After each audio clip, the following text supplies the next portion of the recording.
Halo teman-teman, apa kabar semuanya? Tentu baik-baik saja ya. Menyambung training kita terakhir hari Sabtu, saya mau menyampaikan sesuatu yang pasti kalian mendapatkan satu perasaan atau keraguan-raguan mungkin, yaitu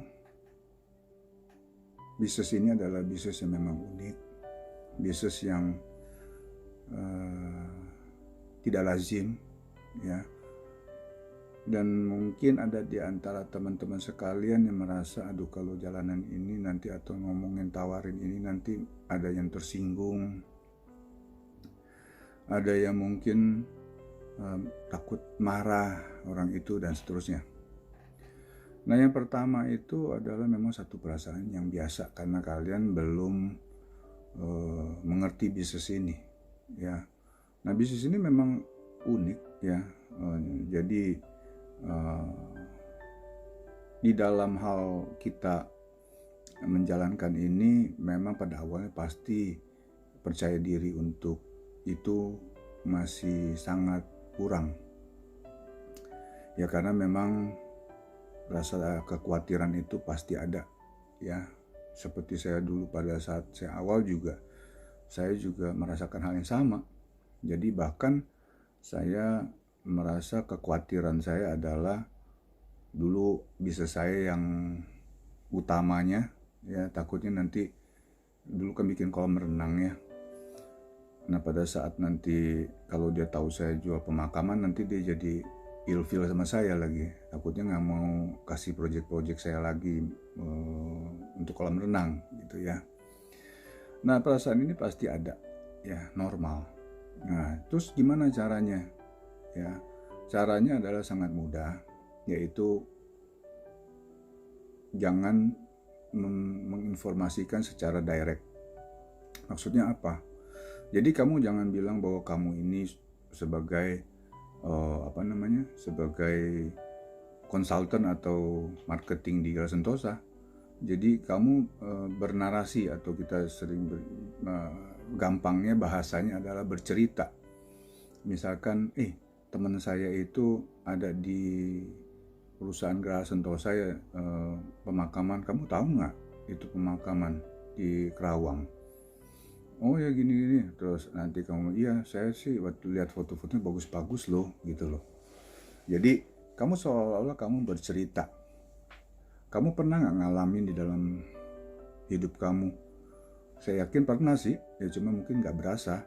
Yaitu kamu membeli satu produk, ya, atau memakai satu produk, kemudian kamu sama sekali nggak jual produk itu. Nah, kemudian kamu bercerita sama dia, misalkan mungkin kalau ibu-ibu bercerita mengenai kosmetik, ya. Wah, ini pakai kosmetik ini saya punya kulit sekarang jadi halus loh, gitu kan. Nah, kemudian tanpa ada niat sama sekali kamu berjualan. Nah, pada saat kamu bercerita begitu, kamu sama sekali nggak punya beban, ya. Nah, inilah yang sebenarnya mental yang kita perlukan. Jadi kamu nawarin atau bercerita ini jangan punya mental bahwa kita jualan. Mentalnya kita mau ceritain dia, saya cuma mau informasikan. Kamu mau beli, syukur, nggak beli juga nggak apa-apa. Jadi di situ kamu akan jauh lebih percaya diri dengan memberikan informasi dengan berani, ya. Nah, kemudian setelah kamu cerita yang tadi lagi mengenai make up, habis itu teman kamu bilang, masa sih bagus ya? Saya mau beli dong. Jadi saya rasa yang pengalaman seperti itu sering deh kejadian. Mungkin kalau yang laki-laki mungkin masalah gadget gitu, ya. Wah, saya pakai gadget baru nih. Ini jam tangan bisa heart rate, bisa ini, bisa itu. Kemudian kamu belinya di mana dan seterusnya. Saya juga mau beli. Padahal pada saat itu kamu tidak berjualan, memang tidak jualan. Nah, inilah teknik inilah yang kita sebut narasi. Jadi kamu tidak direct. Nah, oleh karena itu kamu kalau misalnya kamu langsung posting, ya, untuk langsung handphone kamu gitu, ya, otomatis orang oh ini kan handphone kamu, berarti kamu yang jualan gitu, ya. Maka dari itu ada baiknya bagi yang mungkin mau menggunakan cara pertama ini, kamu pakai 2 nomor. Jadi nomornya satu lagi dan tidak perlu ditulis nama. Ya, nggak usah tulis misalnya namanya Michael, nomor handphone nggak usah, nomor handphone aja gitu. Kalau perlu nomornya nomor cantik ya. Habis itu kamu di situ tulis hotline gitu, 24 hour gitu. Oke. Nah, jadi kamu bisa juga dengan cara itu untuk men-sharingkan kepada teman-teman. Jadi kalau teman-teman ngelihat kan itu bukan nomor kamu, jadi dan juga nggak ada nama kamu. Jadi kamu mungkin mereka tidak akan menyangka kecuali mereka telepon. Kalau mereka telepon kan berarti mereka sudah berminat, ya. Pas diangkat, loh, kok Michael yang angkat? Iya, memang saya. Oh iya, saya mau cari informasi, kan gitu ya. Jadi kan masalahnya udah selesai. Jadi akan kesaring orang-orang yang memang berminat untuk bertanya, dia akan telepon atau dia WhatsApp, ya. Nah, bagi yang nggak berminat kan otomatis mereka juga nggak akan kontak kan, gitu. Jadi nomor kamu, nama kamu save gitu, nggak ada yang tahu di dalam kamu punya network atau teman-teman kamu. Nah, itu cara pertama, ya, boleh kamu lakukan. Nah, mungkin ada yang mungkin, aduh saya nggak mau begitu, saya mau direct aja. Boleh. Nah, ini adalah yang cara kedua, kamu direct dengan nama kamu dan handphone kamu. Nah, di sini kamu harus menyiapkan satu yang namanya mental, yaitu mental yang bakalan kamu akan dibully, ya. Karena pasti, karena waktu pertama kali saya juga, dan kamu kalau nggak percaya tanya aja deh teman-teman kamu yang bergabung di bidang bisnis, pasti semua teman-temannya tuh awalnya semua ketawain lah, inilah itu dan seterusnya. Termasuk saya, pada saat tahun 2003 gabung juga teman-teman saya semua bully saya. Tapi saya tetap maju. Kenapa? Saya punya prinsip bahwa saya berhasil itu adalah demi untuk membahagiakan atau memenuhi kebutuhan keluarga saya. Ya, jadi saya bukan untuk membahagiakan teman-teman saya. Teman-teman saya kita misalnya tidak melakukan gitu demi supaya kita itu tidak dibully, saya rasa suatu pilihan yang salah, ya. Karena yang utama itu kan kita adalah kebutuhan keluarga, bukan masalah untuk menyenangkan hati teman-teman. Ya, jadi nah bagi teman-teman itu yang membuli itu kita perlu maklumin karena mereka memang nggak tahu apa yang kita kerjakan. Mungkin bagi yang teman-teman yang baru di sini juga belum paham benar apa sih kita punya tanggung jawab dan kerjaan. Kalau produk-produk lain, misalkan contoh yang paling saya ambil paling simpel, misalnya jual properti atau jual mobil, setelah jual kita sudah nggak ada urusan lagi. Ya, setelah itu kita cuma berpikir bahwa ya udah paling kita berharap menjaga hubungan aja, udah itu. Tetapi kalau di bidang ini sangat-sangat privacy sekali buat keluarga mereka, ya. Masalah kedukaan ini adalah masalah yang sangat privacy buat customer.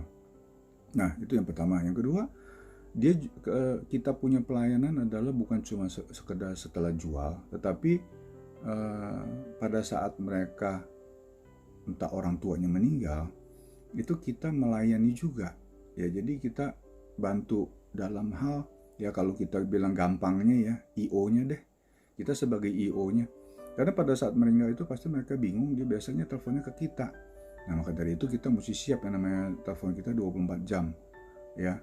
Nah, kemudian mereka telepon, kemudian ini orang tua saya meninggal nih, gimana nih? Apa yang saya mesti lakukan? Nah, ini akan dia minta arahan dari kamu. Nah, bagi yang teman-teman yang baru nggak usah khawatir, itu semua kita akan backup. Jadi pada saat terjadi itu kita akan bantuin prosesnya. Kemudian nanti setelah kamu 1-2 kali udah bisa, berarti kamu sudah mengerti dan bisa melakukannya sendiri. Ya, jadi nggak usah khawatir, semuanya kita backup. Oh, mesti gimana? Kamu nggak usah perlu tahu sekarang, karena percuma juga. Karena guru yang paling baik adalah pengalaman dan melakukan, bukannya teori, ya.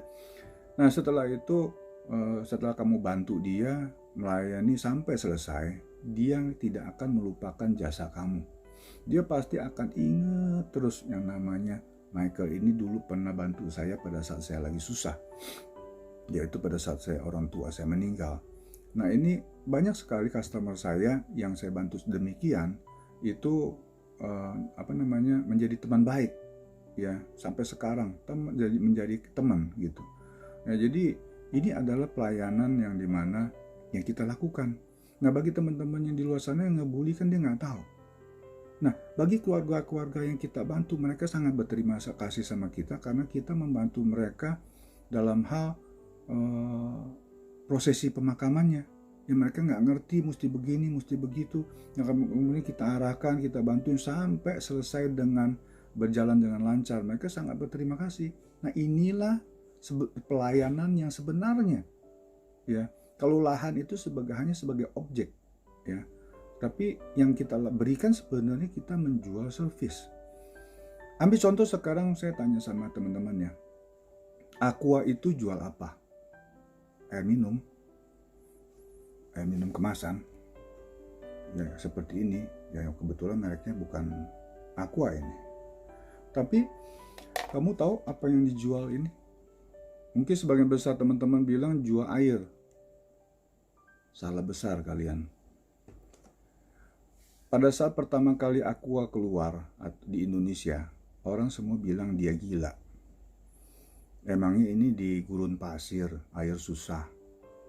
Orang tinggal nyayang keran, habis itu kemudian kita masak, kita sudah bisa minum. Kenapa? Emang di sini kekurangan air. Jadi waktu pada saat pertama kali Aqua keluar, orang itu menyangka bahwa yang dijual itu air. Sebenarnya bukan air. Yang dia jual Aqua itu adalah konsep. Dia menjual konsep itu yaitu kemudahan orang untuk membawa air ini dalam kemasan. Setelah itu mereka buang, kalau udah habis, nggak usah bawa-bawa botol pulang kan. Kemudian tamu datang tinggal suguhin gelasnya Aqua, habis itu mereka minum tinggal buang, nggak usah cuci. Dan kemudian tamunya juga datang dengan aman karena dia udah tahu ini air kemasan pasti bersih. Kalau air di gelas kan mungkin aja gelasnya kurang bersih cucinya dan lain-lain. Atau airnya mungkin apakah sumber airnya bersih dan lain-lain. Tapi kalau orang udah suguhin Aqua, ini udah pasti aman. Nah yang dijual itu adalah konsep higienis praktis. Sehingga bisa dibawa kemana-mana. Itulah yang dijual Aqua. Konsepnya cuma medianya air. Nah sama seperti kita punya produk yaitu pemakaman. Pemakaman itu adalah produknya atau kita bilang objeknya. Tetapi sebenarnya kita jual itu adalah pelayanannya. Nah ini yang kalian mesti betul-betul pahamin. Ya. Karena setelah kamu melakukannya dengan baik pelayanan itu, mereka akan cari kamu lagi untuk kebutuhan saudaranya dia, relasinya dia, temannya dia, dan lain-lain. Dalam satu keluarga aja kan pasti ada kakak adik. Setelah orang tuanya dimakam di situ, pasti anak-anaknya juga mau di situ juga kan. Nggak mungkin di tempat lain. Nah, terjadilah yang namanya repeat order. Dia beli lagi sebelahnya, belinya lagi sebelahnya. Jadi nggak aneh kalau misalnya saya dalam hal kasus misalkan satu keluarga besar, mereka beli langsung 9, langsung beli 3, langsung beli 6 gitu. Ya karena mereka mau berkumpul bersama dengan orang tua yang baru saja meninggal dimakamkan. Nah inilah tugas kita. Makanya kenapa kamu mesti ready 24 jam untuk melakukan yang namanya repeat order yang ada di depan mata kamu. Setelah pemakaman selesai, ya beberapa hari waktu pada saat pemakaman, kamu bisa bilang bahwa ini sebelahnya masih ada kosong. Apa kalian tidak mau berdekatan dengan orang tua kalian nantinya? Nah ini adalah yang kamu akan lakukan sehingga setelah pemakaman kamu dapat lagi omset. Ya, nah ini bisnis ini justru saya bilang sangat menarik dan menjanjikan. Yang penting kamu di depannya ini yang berat, di depannya ini yang kamu perlu berjuang. Karena orang belum tahu pertama ya, orang belum tahu kalau kamu ini di bidang pemakaman. Kalau kamu malu-malu, kalau kamu misalnya takut-takut, atau kamu misalnya lebih baik saya nggak jualan daripada dibully, berarti kamu tidak cocok di bisnis ini. Cuman kamu balik lagi bertanya kepada diri Anda, apakah dengan dibully saja kalian melepaskan kamu punya cita-cita atau keinginan kalian untuk mendapatkan satu penghasilan yang layak? Kan sayang banget gitu ya. Karena yang saya bilang dibully itu tidak selamanya, karena berjalannya waktu nanti lama-lama akan stop sendiri. Yang penting kamu nggak usah tanggepin, kamu nggak usah jawabin, kamu nggak usah apapun. Hanya cukup kasih senyum aja udah. Kamu nggak perlu jelasin. Karena semakin kamu jawab, semakin seru.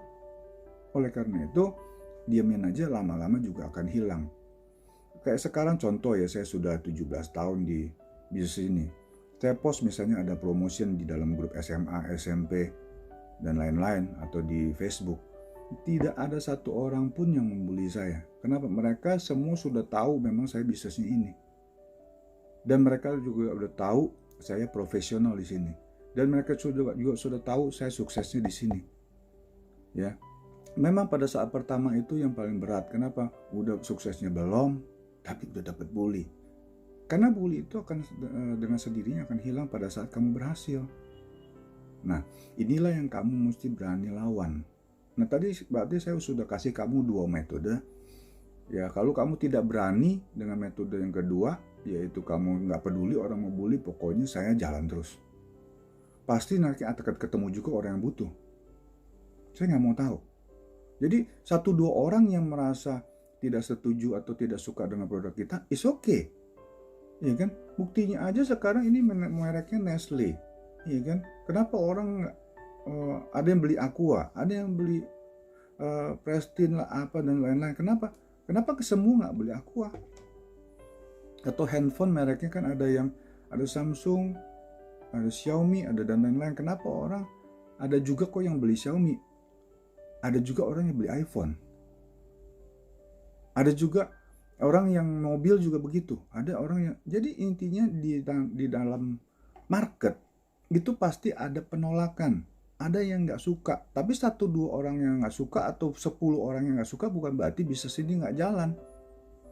Kalau bisnis ini tidak jalan, saya mungkin nggak ada hari ini 17 tahun. Simple kan? Kalau nggak mungkin saya 17 tahun saya ngoceh-ngoceh jual-jual yang saya nggak ada uangnya. Nah, ini adalah saya adalah sebagai saksi atau sebagai bukti bahwa bisnis ini berjalan sampai hari ini. Oleh karena itu kalian harus terus memupuk percaya diri kalian dari hari ke hari, ya, kemudian menjalankan. Ya, jangan tunggu lagi. Kalian jangan tunggu sampai kalian bisa, tunggu ada kesempatan, jangan tunggu bola. Kalian harus jemput bola. Mulailah sekarang ini kamu sebarin di medsos, sebarin di WhatsApp, terserah itu apa yang terjadi. Kalian nggak usah takut. Kenapa mesti takut?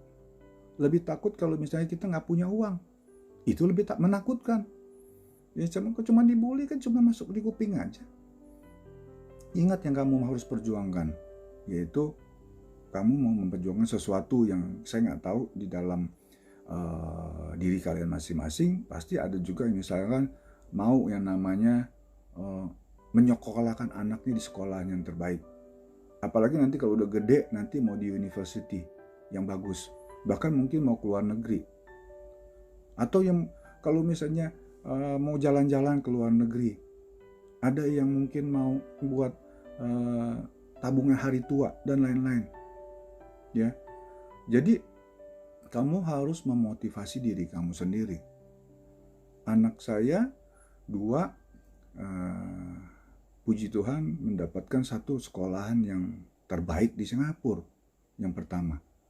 Ya, yang pertama itu sudah lulusan NUS.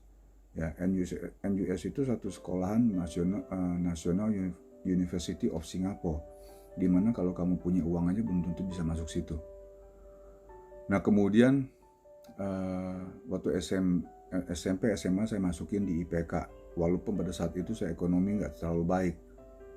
Nah, inilah yang memicu saya untuk melakukan whatever itu, nggak peduli. Mau orang mau bully saya, biarin aja. Dan saya sudah buktikan hari ini bahwa saya telah berhasil mendidik 2 anak saya dengan baik dan masukin sekolah di sekolah yang baik. Dan dari mana? Semua uangnya dari sini. Ya, itu aja sharing dari saya. Mudah-mudahan bisa membuat kalian bersemangat dan kemudian bergerak. Nggak peduli. Jangan malu-malu, ya. Kamu sharing, kamu langsung ngomong kemana aja. Cuman yang penting yang saya bilang tinggal 2 cara, kamu mau yang mana, terserah kamu. Tapi bergerak, jangan diam. Kalian sudah training kemarin hari Sabtu, kalau kalian cuma diam saja nggak ada gunanya. Ya, pelan nggak apa-apa, yang penting kamu bergerak. Oke? Itu aja sharing dari saya. Semoga bisa membuat kamu lebih semangat lagi, dan salam sukses buat kamu semua. Oke, bye.